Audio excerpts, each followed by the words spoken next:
Good day, everyone. I am Jane Kando, and I want to share with you what I have seen about the rising issue in the Philippines right now. As a young Filipino, I often find myself thinking deeply about the kind of country we are building today and the kind of future we are leaving behind. I walk through the streets after a heavy rain and see floods reaching people's knees. I pass by crooked roads at Damulog, Pantalan, Sugod, Cebu.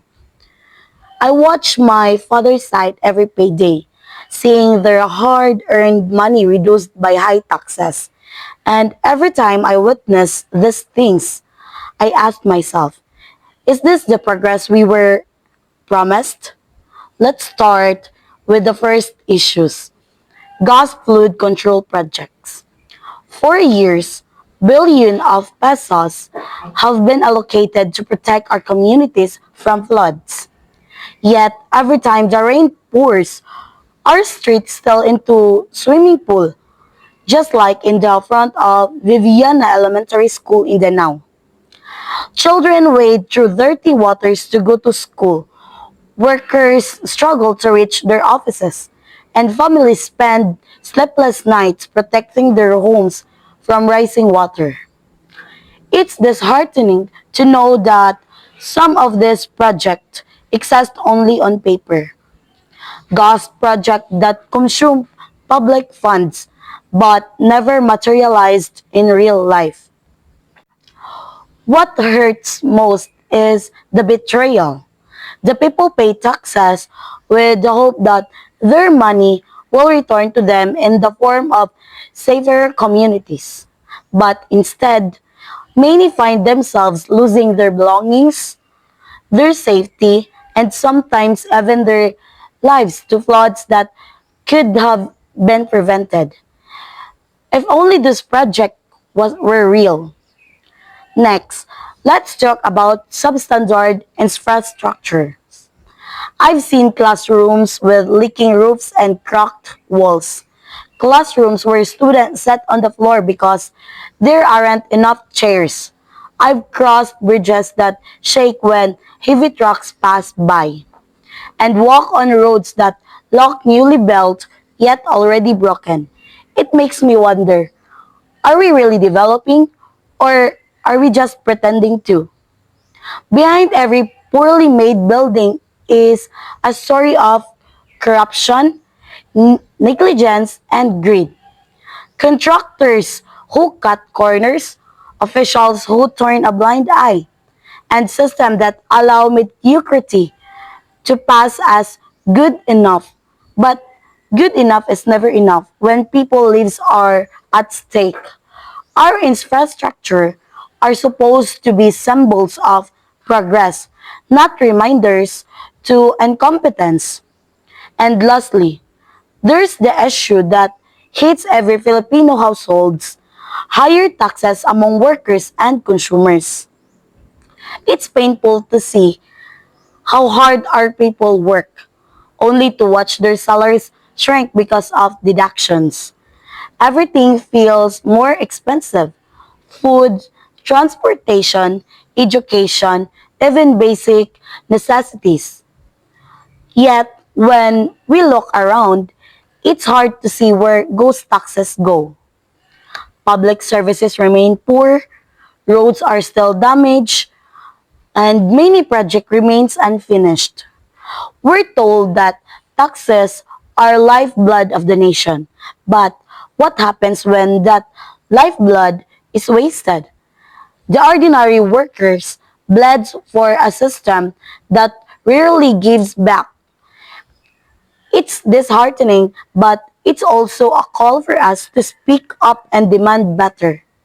So, what can we do? First, transparency must be at the heart of governance.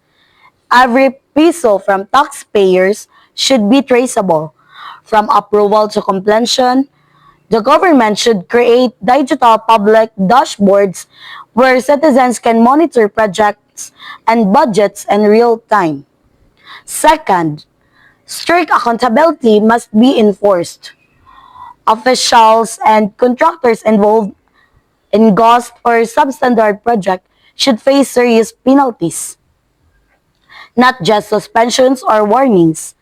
Public office is a public trust, and when that trust is broken, justice must be swift. Third, we must empower communities to take part in monitoring local projects. Ordinary citizens should be encouraged and protected when they report irregularities.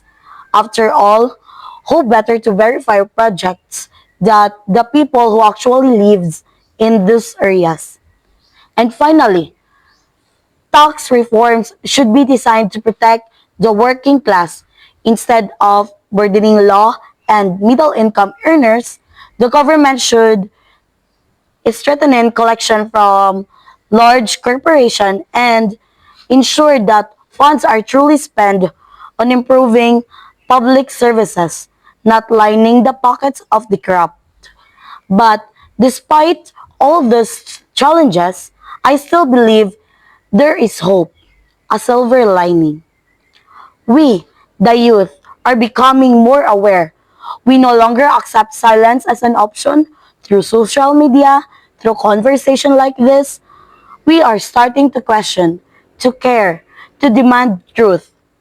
That in itself is power because change doesn't begin in grand offices or in speeches. It begins in people who refuse to be blinded. Yes, our country faces ghosts.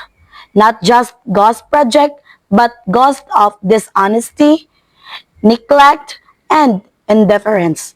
But I believe we can exercise this ghost through transparency, unity, and courage. Let's be the generation values honesty more than comfort.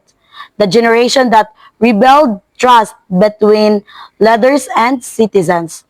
The generation that demands accountability not for revenge but for justice and progress. And one day we look back, may we say that we were not just witnesses to our country's problems, but part of the solution, that we stood up, spoke out, and helped build a Philippines that truly works, one project, one dreams, one honest act at a time, because our nation deserves better, and together we can make it happen. Thank you.